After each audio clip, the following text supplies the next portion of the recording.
Welcome to the Pivotal Pod, a conversation between two watchmakers about all things watch related. My name is Thomas, and next to me is Taran, my partner in crime.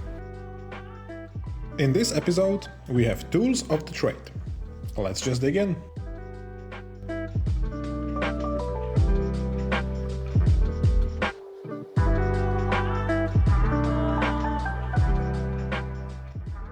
I'm thinking of finally pulling the trigger on the microscope, because I've been avoiding to buy it for a long time, and I know you have a bunch of them, so I'm thinking, do you have any? What do you mean a bunch of them? I know you have these too, don't you? Yeah, I do. So Guilty as charged. Any advice for me? Because I have no idea about microscopes. I know the magnification numbers, Right. and that's basically it. Okay. I guess my first question would be, what are you using this microscope for? Right, all the basic things, like I want to check oiling, Right. when I'm oiling a escape wheel. Okay. I want to check if there is like a problem with some sort of teeth or something inside Right. the movement. I want to check if everything is correct and those kind of things. Okay. So it would be mostly for QC checks, I guess. Yeah, Kind QC checks and like looking for trouble, Right. as Exactly. they say. So, why I have two microscopes? One, I got one when we were in school. I remember got that. it. I remember that. Got it on, I think, Ricardo for like cheap. It's actually a good. It's Yeah, Ricardo. what brand was it? It's a Japanese Olympus. Olympus. Yeah, Oh yeah, yeah. I heard about Olympus. Yeah, it's like a vintage Right. microscope. It's pretty good. Okay. You still have it? I still have it. We actually, the one we have at work is mine. Right. Yeah. Right. So I use that for oiling the escapement and QC checks, exactly what you want it for. Yeah. But the working distance is quite small, meaning if you wanted to do manipulation of the movement under the microscope, there's not enough room for your hand or a screwdriver to go under. Right. So- Can't you widen it in terms So you can, but you would need to get something called a Barlow lens. So okay. this is a lens you add onto the existing microscope lens, and it basically makes the working distance further, but it also decreases the magnification by like Right. 0.5. So would it be like a wide lens on a camera? It doesn't make it wider. Right. It just makes the working. I don't know the exact optical theory behind it. Right. But the reason I got another microscope is that because that Olympus microscope is vintage, you can't Oh, yeah, it's really attach a new lens on top. So yeah, I had to get another one. So what I'm using at home now is a Leica, Leica, okay. which I also. I heard the company as well. Yeah, I mean there are a couple. Leica obviously is a big lens brand. They make cameras, Yeah. lenses, and stuff. So they are famous for their lenses. But what I got it also secondhand from actually a local eBay seller. Right. Do you think there is a risk of buying secondhand? Yeah, there's always a risk. But for this one, I got to see it before I bought it. So Right. he had a bunch of microscopes. I found one that had the Barlow lens included and a boom stand. It's kind of perfect for what I wanted.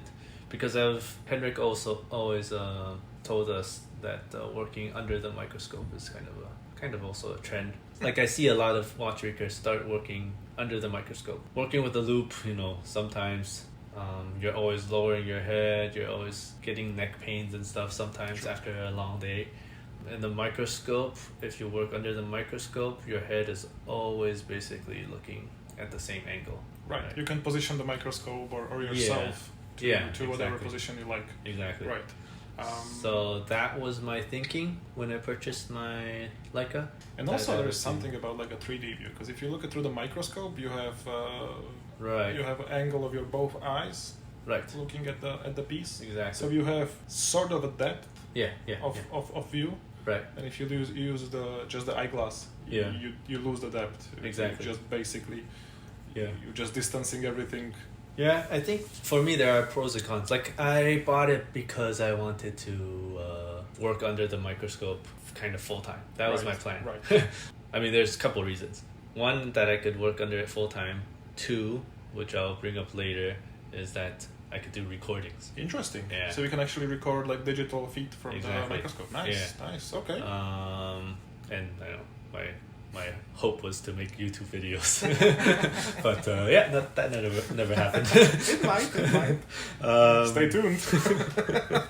But yeah, so those were the two big main reasons. What ended up happening that I didn't end up doing that is because even though the microscope gives you like a better view, like you said, 3D view, and like you get much higher magnifications and a clearer view with a better positioning of your head. What I found is that for manipulation, sometimes when you have to work on the movement, you gotta turn the movement around. Right.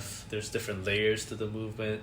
So to get the focus right, when we're using the loop, we just lift the movement or lower our heads. That's like instant, right? It's like takes us 0.1 second to do.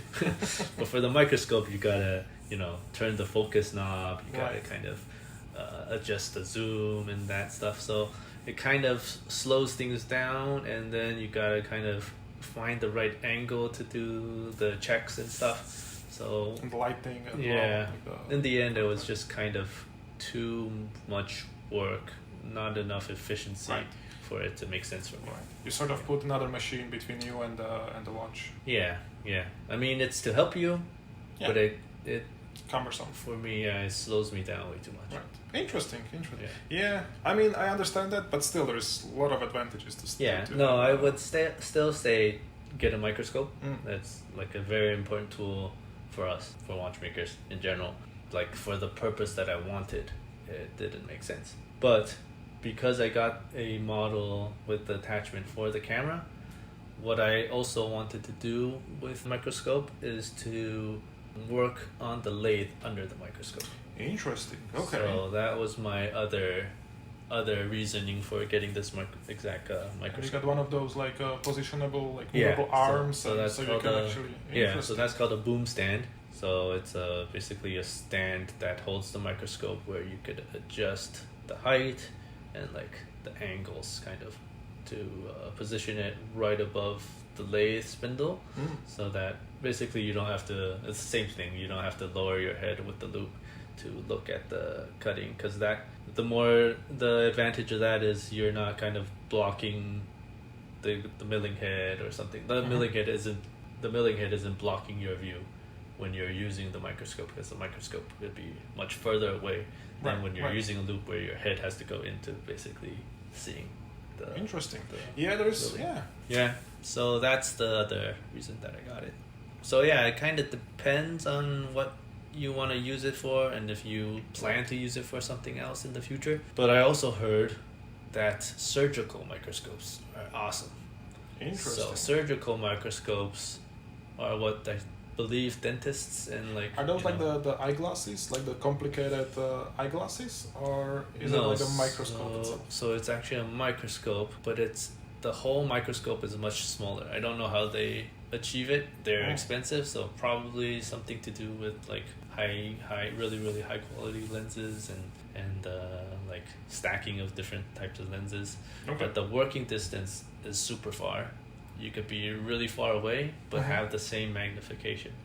Right. So it's very advantageous because you could have so much working room. And is that all analog, or is it like digital components inside? No, it's all analog. All analog, so all lenses and distances and distances. From what I know, So there's no delay, it's all like. Yeah, so I know a lot of watchmakers use surgical microscopes for guillocheting. Right. Just working. In a production, I can definitely see a lot of advantages in using a microscope. Yeah, because exactly. In production, your head would get super sore just working with the loop. So if you could keep your head straight while working, it's very advantageous. Especially for the neck. Yeah, exactly. I mean, the whole spine and the neck, I heard that's quite a big issue for watchmakers. Oh yeah. Especially in a later part of the life. Yeah, that's microscopes. But also, if you add that camera attachment on top of the microscope, it adds another layer to your tooling. So because the microscope is all optical, you're kind of limited by the lenses that you have, right? So you could obviously screw out the lens, add another lens to make the magnification higher. I heard there's two. I noticed there's two schools here. Yeah.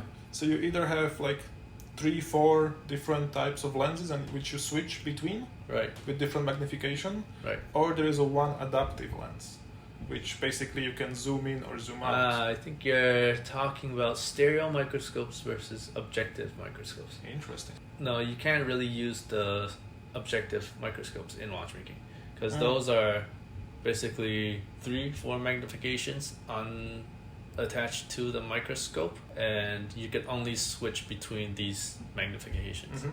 In objective microscopes, you can adjust the magnification gradually. So it's not jumping from one times to 10 times to 20 times.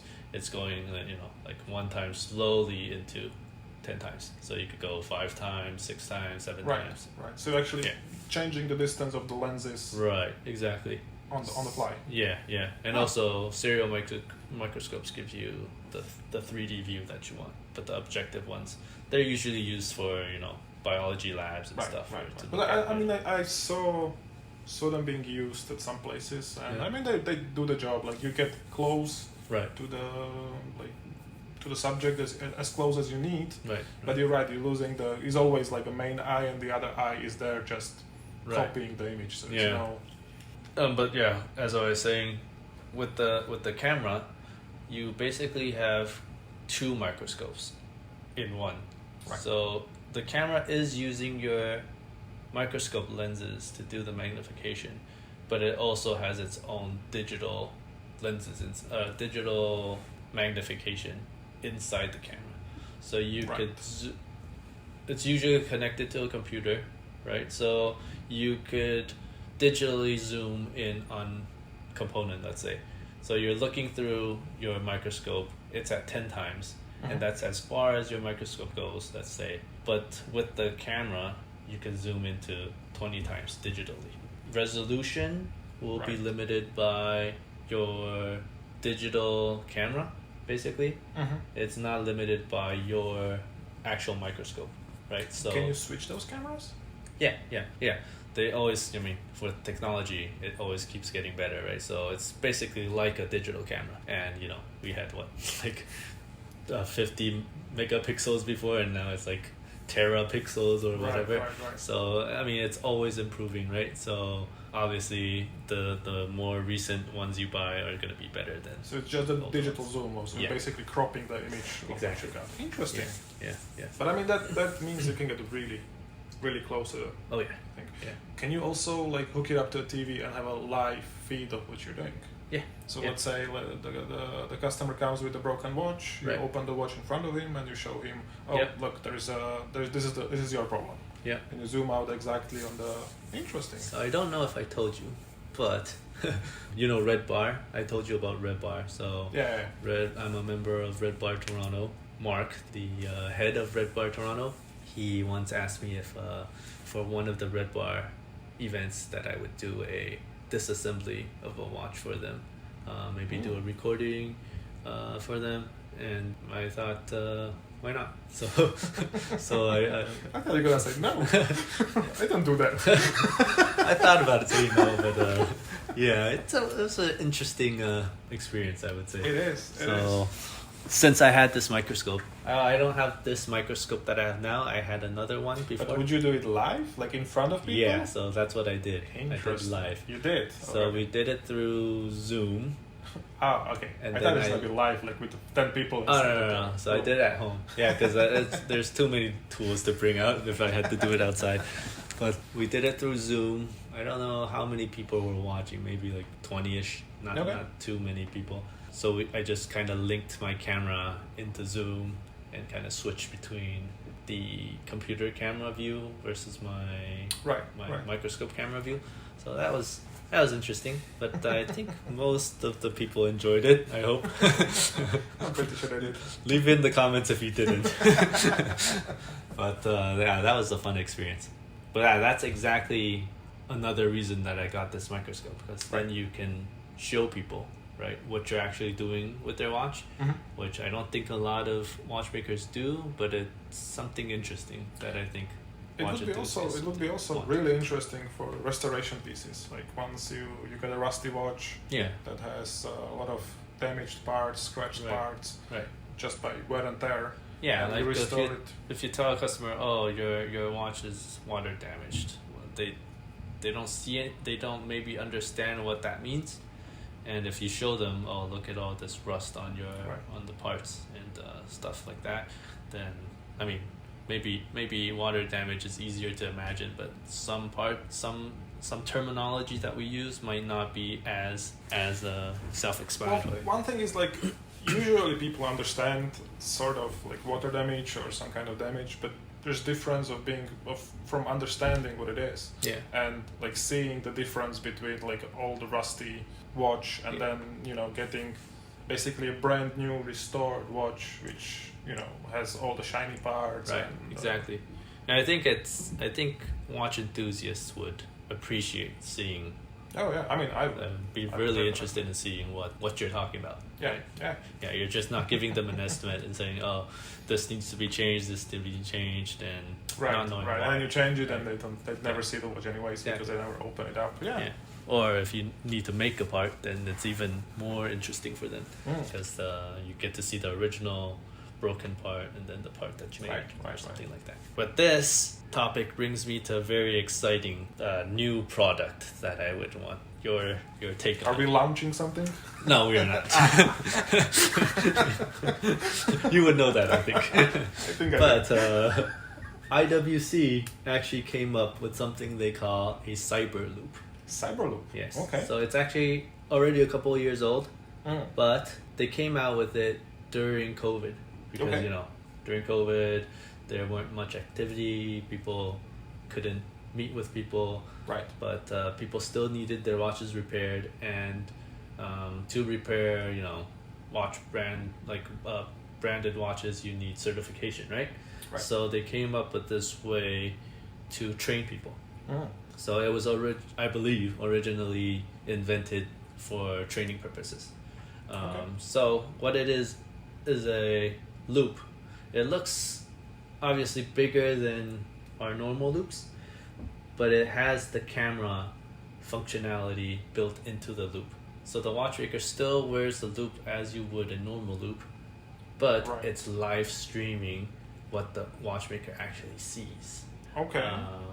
So basically the trainer would be wearing the loop, working on the movement, but he could explain what he's doing through his eyes to the trainees, right? Interesting. So I think it's amazing. And I don't think it's for sale yet to the public. It's a IWC thing at the moment.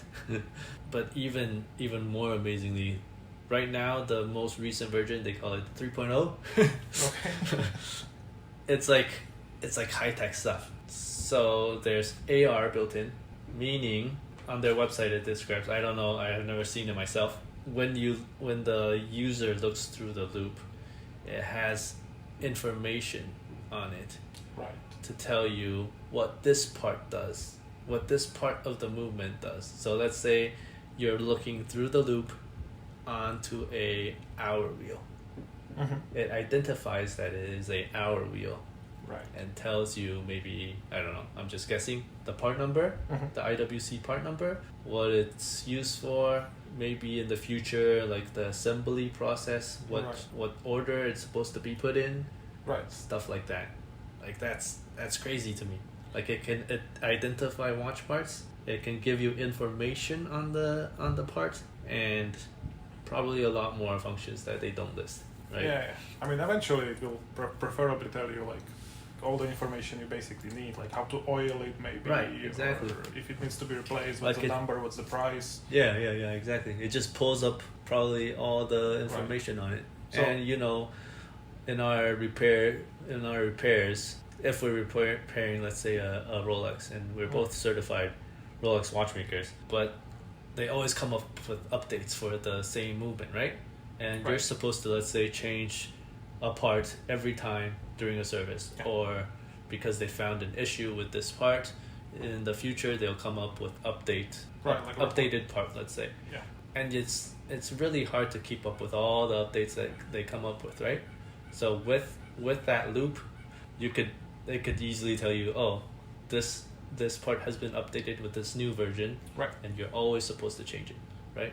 Then you don't even need to look through all the news in their system and check if everything is the same, or if you need to change something. And I think it's got a lot of potential. Oh yeah, definitely. And if it opens up for the public, In my head, I'm game changer. imagining something like Google Glass, Yeah, which was exactly. quite popular. I don't know, 7 years ago at this point, something Right. like that. I don't It know. never kind of Nothing happened took with, off, with right? the whole concept. right. But I think they start to implement the AR functionalities into phones now.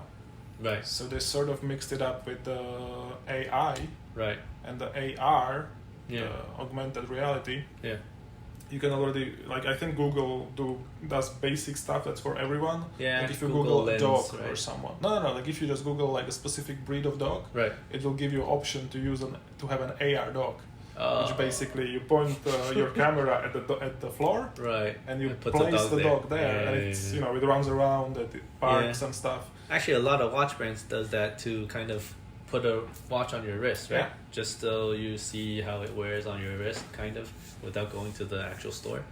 So yeah, technology is always Yeah, I mean it will take definitely a lot of time to develop, like to become what we discussed. right, It will take probably 10 more years. right. But I mean, once it's here, Yeah, yeah. I mean, technology always kind of amazes me. yeah. Anyway, does that answer your Oh yeah, microscope definitely, questions? definitely. Yeah. Oh yeah. Awesome. Thank you. Yeah. Thank you.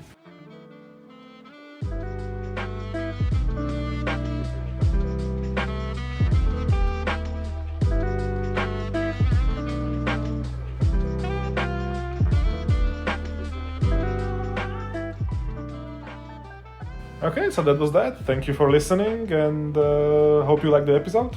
Yeah. Don't forget to subscribe at the Pivotal Pod on Instagram.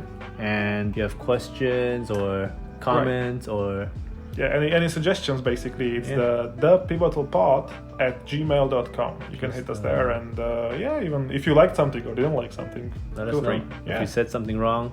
If Thomas offended you, let us know.